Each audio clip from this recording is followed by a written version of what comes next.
Hello viewers, welcome to Remedial 1 YouTube channel, a channel dedicated in helping students to pass and pass well in their Wassce exams.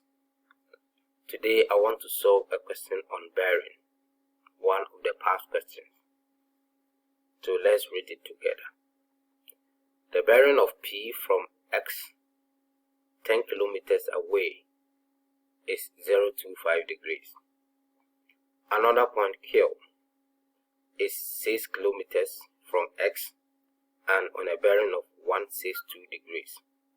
Calculate the 1. The distance PQ, II, the bearing of P from Q. Now this is an application of trigonometry. Such questions, if you want to answer it satisfactorily, you always have to draw the diagram, the movement of the point. Yes, we have two ways of solving such a question. You can use vector approach and you can use diagram approach. Now today we want to use diagram approach. And in drawing such movement, in my last video I told you about the starting point. Now when you look at this, the bearing of P from X, so which means that the movement of the point will start from X. 10 kilometers away is 025 degrees.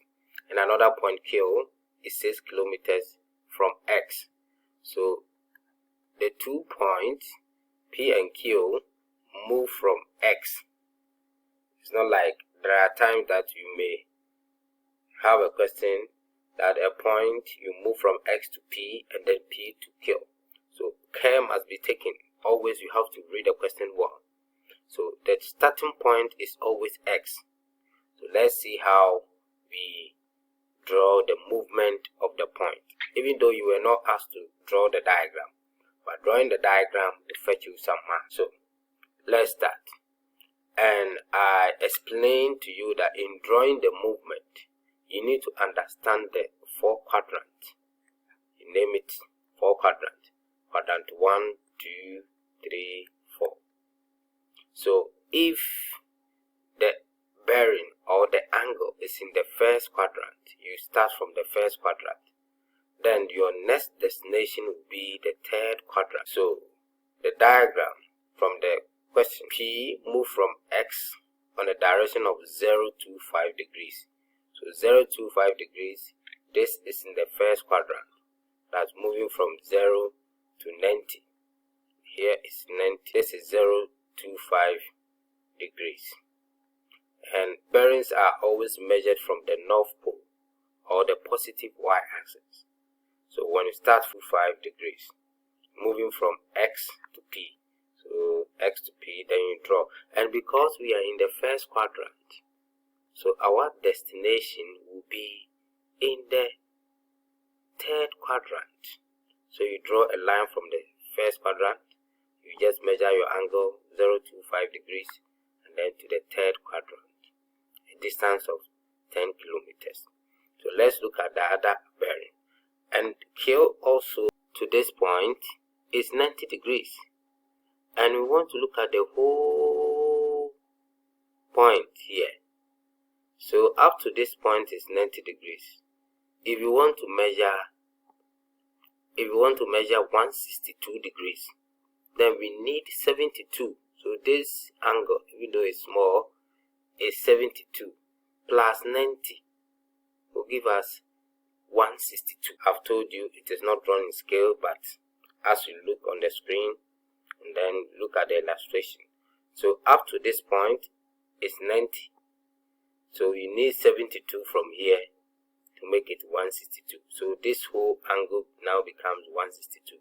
And then you draw from X to Q. Now 162 is in the fourth quadrant, so which means that our next destination will be in the second quadrant. Don't forget about this tricks. Yes, so here will be the second quadrant. So how do we then connect P to Q? That is the challenge of most of the students. As I've explained, if you are in the third quadrant, this is in the third quadrant, so which means that your next destination will be in the first quadrant. That's why the line, this one is not in the second. So you make sure, because if you want to move from P to Q, P is in the third quadrant, so the next destination will be the first quadrant of this point Q. And the distance is 6 kilometers. 6 kilometers. Now, we want to redraw the diagram, because if here from 5 degrees, then what will be this small angle? So this small angle will be 65. And then, as I've explained, that this will also be 72. This small angle will be 70. So we can get the angle for these two, and then the angle here, as we have been able to locate, is 137. Yes, you have your P, you have your Q. Now we have to find the distance PQ. Now looking at the information that we have, see, look, the angle at X is 137, and this angle is formed by these two sides, XQ and then XP. And we know the values. We know this distance, we know this distance. So if you have such information, you use what is called, to find this side, that's cosine rule. Cosine rule. That is the included angle. The angle facing the side is PQ squared is equal to NX squared plus XQ squared minus 2XP XQ cos 137. This is equal to SP is 10, so 10 squared plus 6 squared minus 2 times 10 times 6 times 137.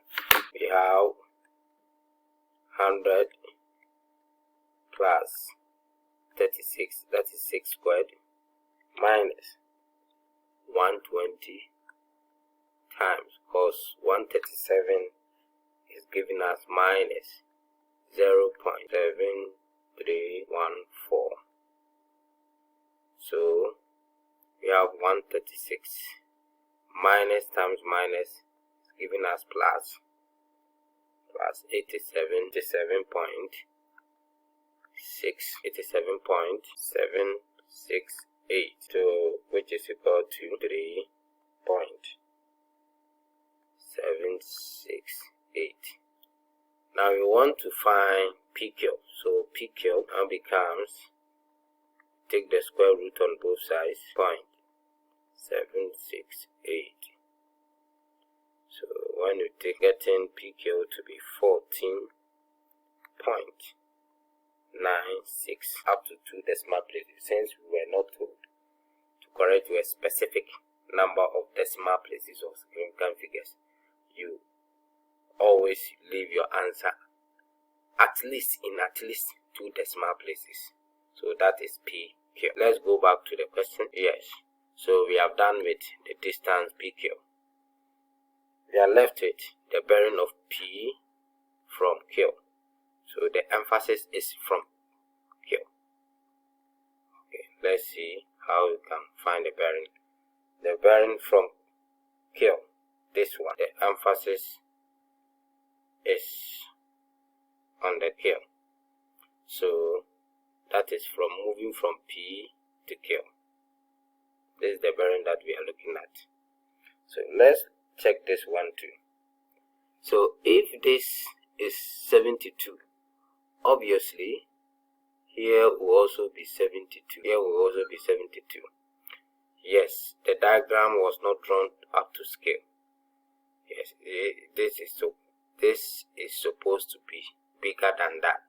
So if here is 72, then we can talk of this angle being 18 degrees. For the whole of this is 90. So if here is 72, this place will be 18. So let's see the movement. So let's find the whole angle at Q. The whole angle at Q. Now to do this, we know this angle, then we know this side XQ, and it's facing this side P. So based on this information, we can use sine rule. So let's make this place. So sine rule is saying that this angle is facing this side. So 10 XP over sine theta is equal to then PQ over sine 137. So this is the sine rule that we use. So from the question, SP is 10. So 10 on sine theta is equal to PQ is 14.96 on sine 137. So we want to find sine theta.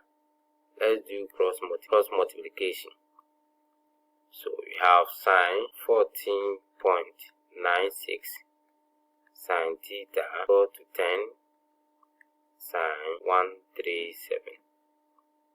So we want to find sine theta or theta. So sine theta then becomes 10 times sine 137 over 14.96. So 10 times sine 137 is 0.6. That's from your calculator. 0.6820 on 14.96. So when you evaluate this one, 10 times this over that, we are going to get sine theta equal to 0.4559. We want to find sine theta. So we want to find theta. So theta will then be sine inverse of the right hand side, 0.4559. So this one to use the calculator. So from your calculator, you press shift, then you press sine inverse. So this is giving us 27. Okay. So now let's go back to the question, the diagram. Now the whole of this angle is 27 per our calculation. The whole of this angle is 27, but we want the small angle. Here is 18.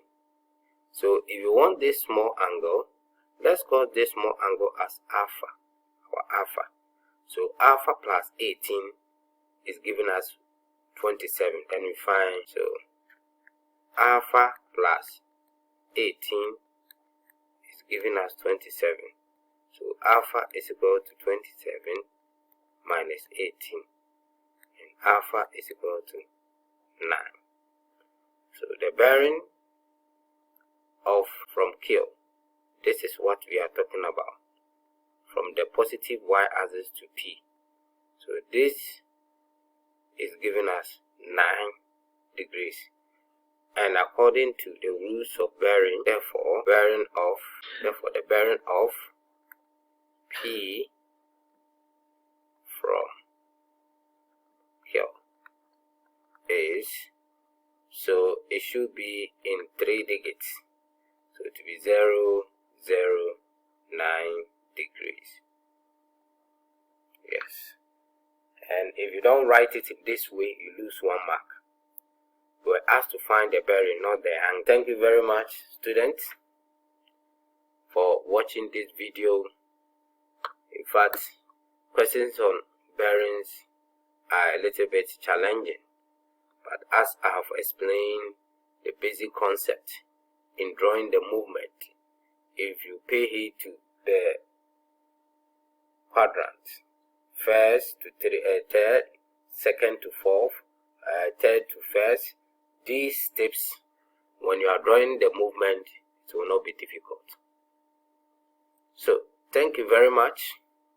If you have not subscribed, just subscribe this channel, and then you turn on your notification button so that anytime we drop a video, you'll be alerted.